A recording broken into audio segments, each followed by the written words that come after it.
Hi there, welcome to the latest episode of my 10-minute moan. The topic of this 10-minute moan is bizarre.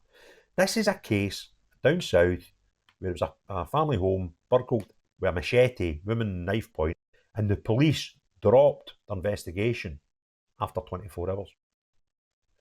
Absolutely bonkers, and the reason was that they couldn't get any evidence against the potential criminals. So this is from the Metro, because it's a machete thing. Why would mainstream media outlet cover it?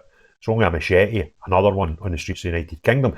So this one I got from the Metro newspaper, and their headline is Machete Gang Raid RAF Hero's Home and Flee with a Pet Dog and 20 grand. Family targeted by a machete-wielding thieves stole 20 grand and a pet dog have been left to catch the gang themselves after police closed the case just one day later. Nurse Sashi Shutt, 40, was pinned against the wall at her home in Ruislip last Monday after coming home to find a gang rifling through her things. They forced their way into the home opposite a military base at 9 a.m, believing Sashi's RAF husband, John, had left the house.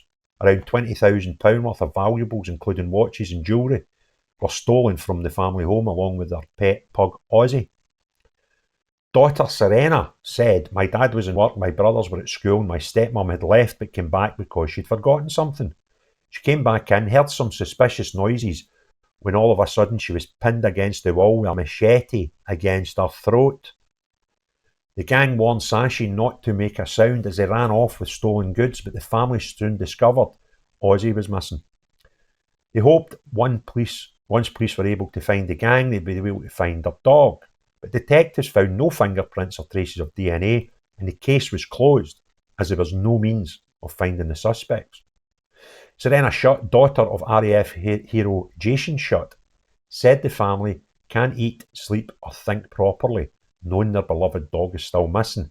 She has been left door knocking the local community and even walked to the nearby travellers camps, pleading with anyone who may have a doorbell footage to come forward. You would think the police would have done that. Where do we get to? I am putting myself in potentially dangerous situations, but we have been left completely to it. I am doing the police's job. I have been door knocking, but no one has seen him.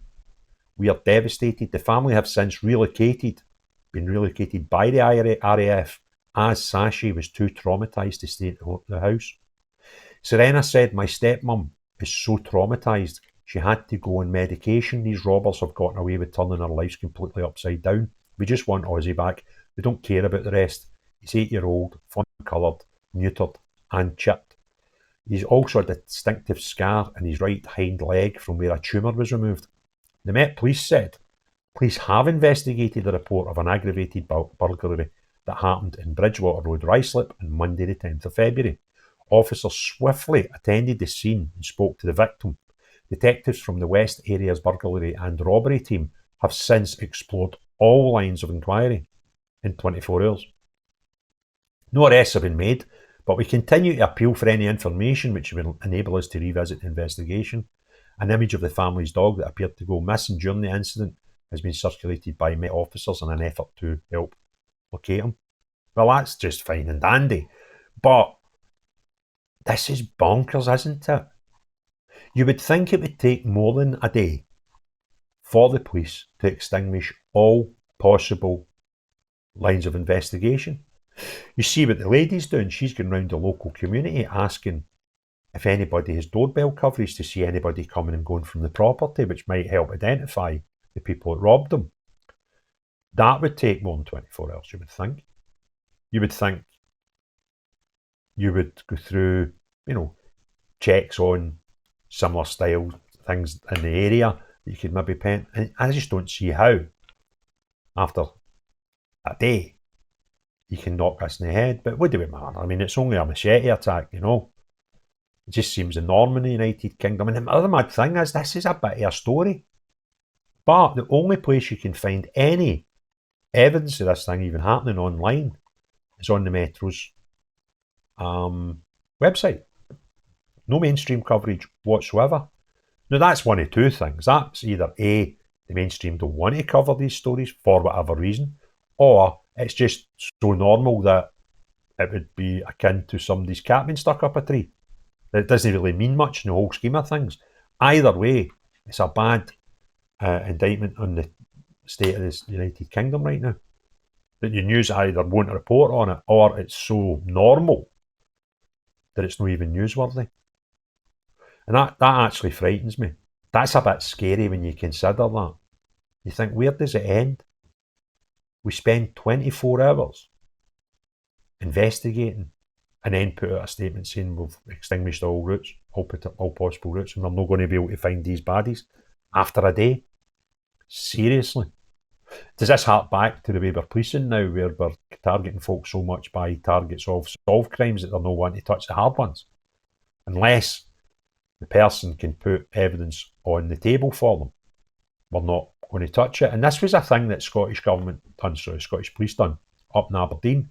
They actually ran an experiment where, unless the complainer could provide some evidence of like low crime things, like say somebody stole your bike out your shed, unless you as a complainer could actually provide any evidence, they would just file it and not actually investigate it, and hope that, you know, a few days later somebody else would say, oh, that bike was stole for the same area, but this other person's provided some evidence, let's see if the two of them fit. But they will not investigate low-level crime unless the victim can actually provide evidence. That's bonkers. That's not the public's job. This woman's trying to do the police jobs for them, to try and collect evidence.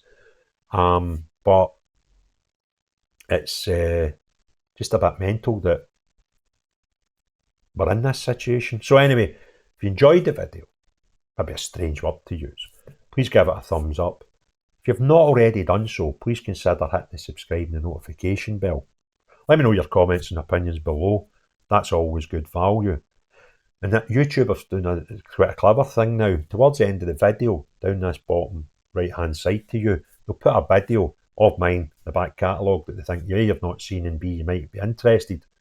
That's worked out in your viewing habits. So get a click at the end if you don't mind. But most importantly of all, unless you're a police officer in a police force, they expect victims to provide you with the evidence that's actually your job to try and collate, then no you. But everyone else, have a great day. Cheerio, bye now.